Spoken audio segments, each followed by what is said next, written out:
Yo, what's going on, guys? This is Win and welcome back to the Elder Scrolls Blades video. Today I want to talk to you guys about something really interesting, and it's a way you can get free crafting and enchanting materials. Now, it's something I touched on very lightly in my last video or a couple videos ago, but I actually wanted to make a more comprehensive video and show you guys exactly what you can get from this method in the Abyss. Now, if you didn't see my other video, essentially, you can go into the Abyss, and if you kill one enemy, that's it, you can come out with at least a small stack of crafting or enchanting materials. But it's not just that. I want to show you guys the best way of doing this, because repair costs do come into the mix, and depending on what floor you complete, I do think that the rewards are a little bit better too for some of the higher floors, but you have to balance that with higher repair costs too. You don't want to go in to get some middling soul gems and then come out with 1,000 damage of repairs, because that doesn't quite work out. So let me show you guys exactly what I'm talking about here. We are going to go in at first with all of our equipment on, so I'm going to have full gear and give you guys a flavor of like what this looks like.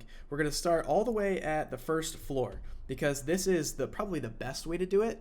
If you guys just are really short on death bell, or you just need a couple more honeycomb or something to complete an enchantment, or finish that potion, this is going to be the best way to do it. So first goblin right here, we kill him just like that. We grab 1 gold, not too much. Unfortunately, you also don't get any experience from doing this, but if we leave the Abyss, you can see we just got 4 death bell.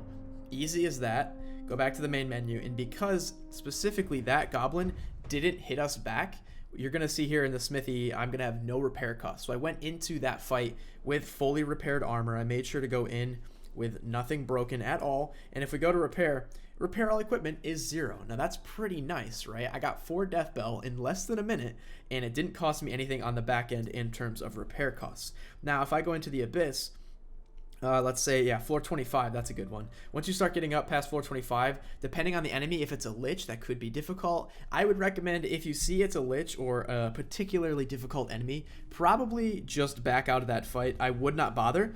But here we go. We do have a goblin shaman. We should be able to take this guy pretty easily. We will get some damage from him, obviously. If we can get some combos. There we go. Take him out. I think he only hit us 1 time. We got 28 gold as well, and if we leave, the rewards sometimes are good. Frost salts, that's actually not too bad. So if we go back to the main menu, he hit us 1 time, so we will have a bit of damage to our character and the armor. But I can show you guys how to get around that as well, because some of these fights, even though we're just fighting 1 enemy, so you could probably survive without anything equipped at all. Now see, that was 360 gold for repair costs. So essentially I got 4 frost salts for 360 gold. That's about 90 gold per frost salt. I'm not quite sure what the going rate is for them, but that's not too bad. However, there are better ways to do it, obviously.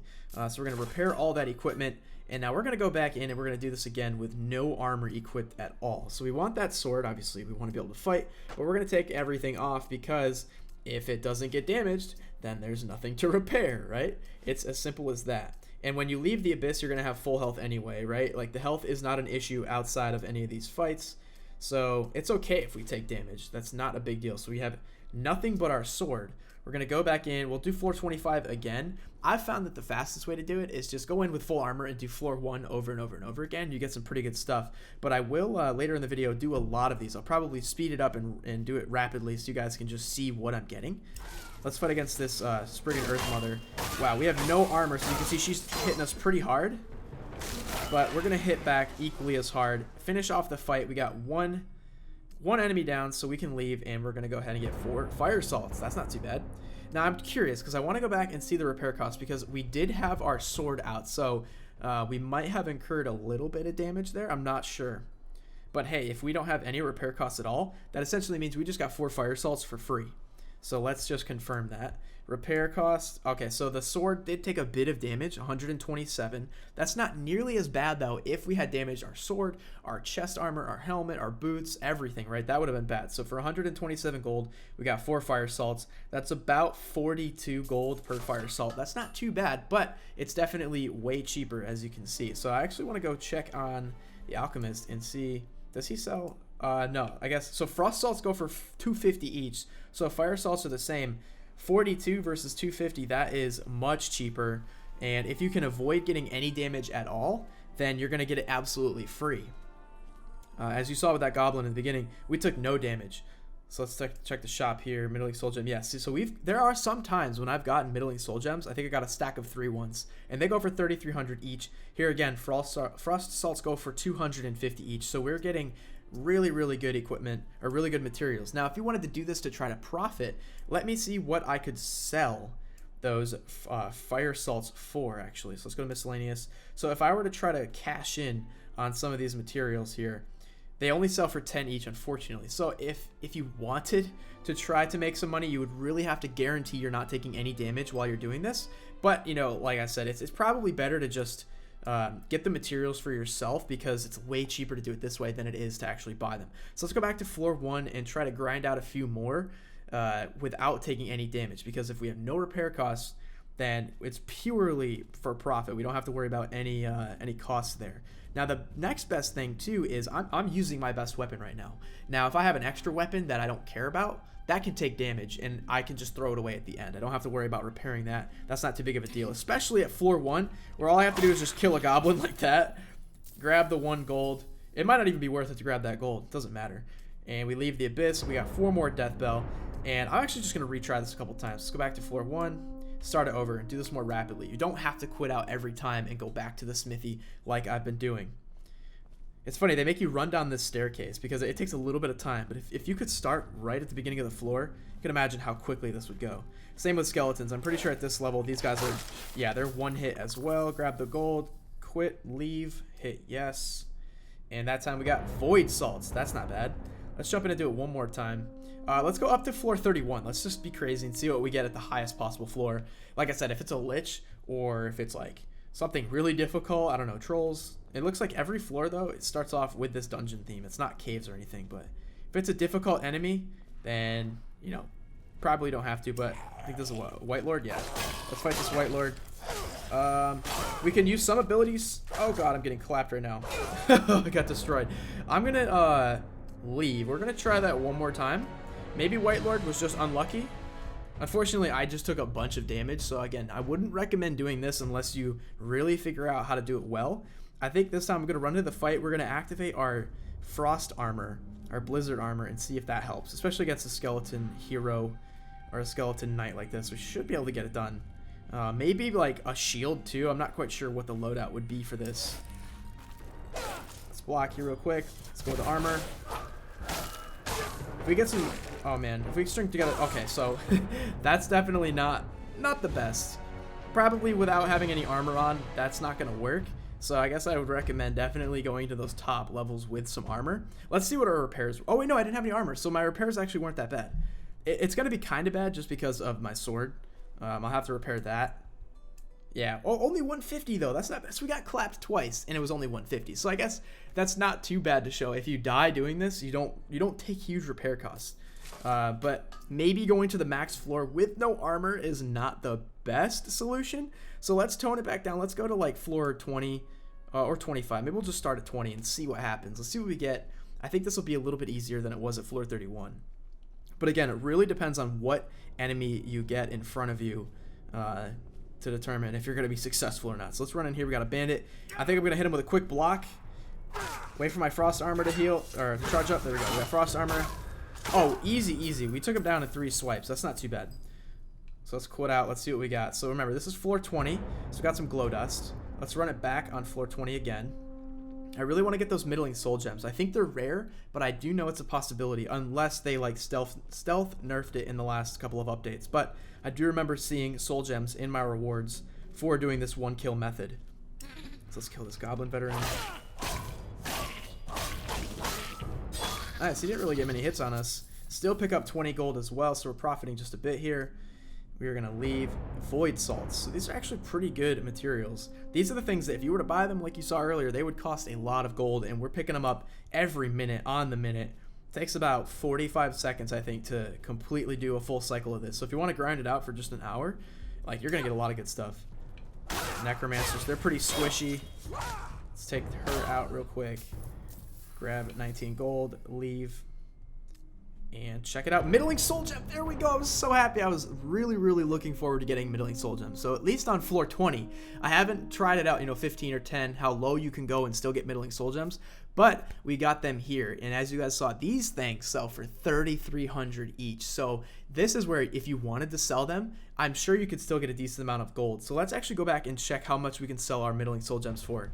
But again, if you don't want to sell them, at least it saves you the chance of having to buy them. So instead of spending 3,300 each, you just got 3 middling soul gems on your own. In fact, let's go over here and sell them to the alchemist.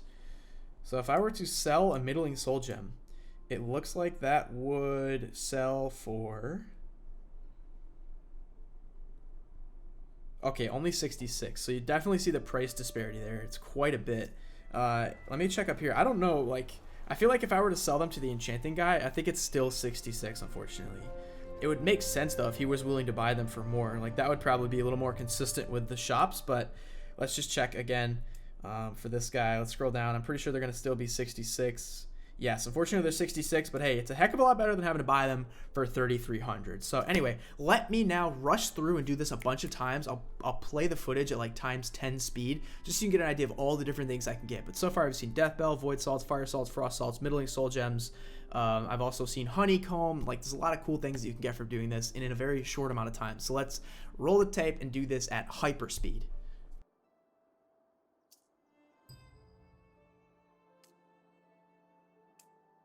Oh, also, one thing I wanted to mention before we get too deep into this, if you notice, you still get some loot in the top right corner. So if you want to go a little bit further and kill 2 enemies, then sometimes you will get that loot in the top corner. So let's kill a few spiders here.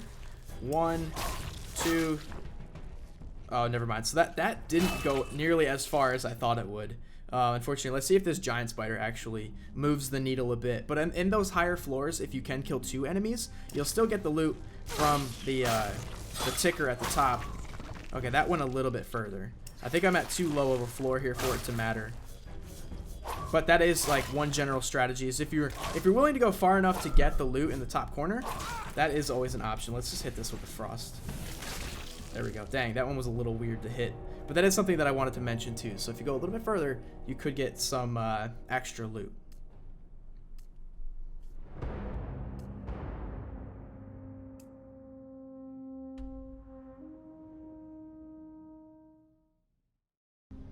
What the heck? What? I've never seen a dragon at floor 20. Wait, what? Wait a minute.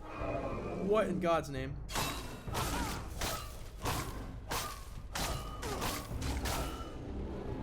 That was so easy, bro. What? That's crazy. Let's see what we got from killing a dragon. Okay, glow dust. Why not? That's not bad. That's crazy.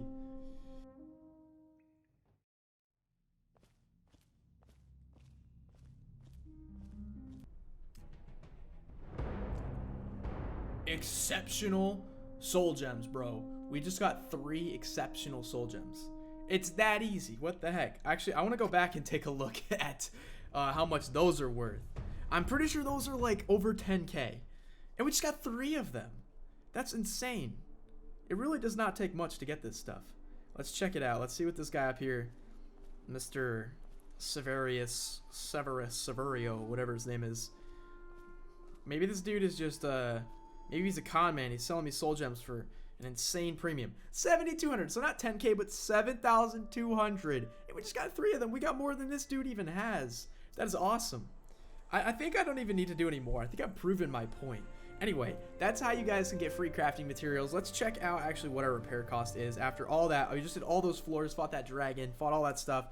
And it looks like our repair is only 235, dude. It's so easy. I personally did floor 20 because that was like my sweet spot between how easy the floors are up to like where I get the best rewards. So if I do floor 25 or 30, it gets too difficult and the repair costs become too much for it to be worth it. But floor 20 was that sweet spot. You guys saw I got exceptional middling soul gems, a ton of salts, different glow dusts and things like that. And for the lower floors, that's where I got a lot of the Death Bell, Honeycomb, some of your like alchemical ingredients, but it looks like we got actually quite a bit of the enchantment materials as well from around floor 20 and above. So that's not bad. It's really good to know. And for 235 gold, man, you can give me all the middling and exceptional soul gems that you want. I think that's gonna do it though for today's video. Obviously it costs a little bit of gold there, but if you can manage to do those early floors and just get one hit on a skeleton or goblin and kill them without taking any damage yourself, you will get no repair costs. So the sword, you only get repair costs, not for the damage you do, but for the damage done to you, which is a little unusual. Like, you could hack and slash with that sword all day,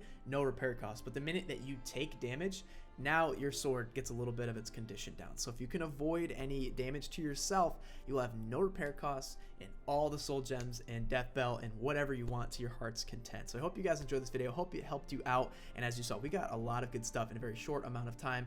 But anyway, guys, that's all I have for you today, and I will see you next time.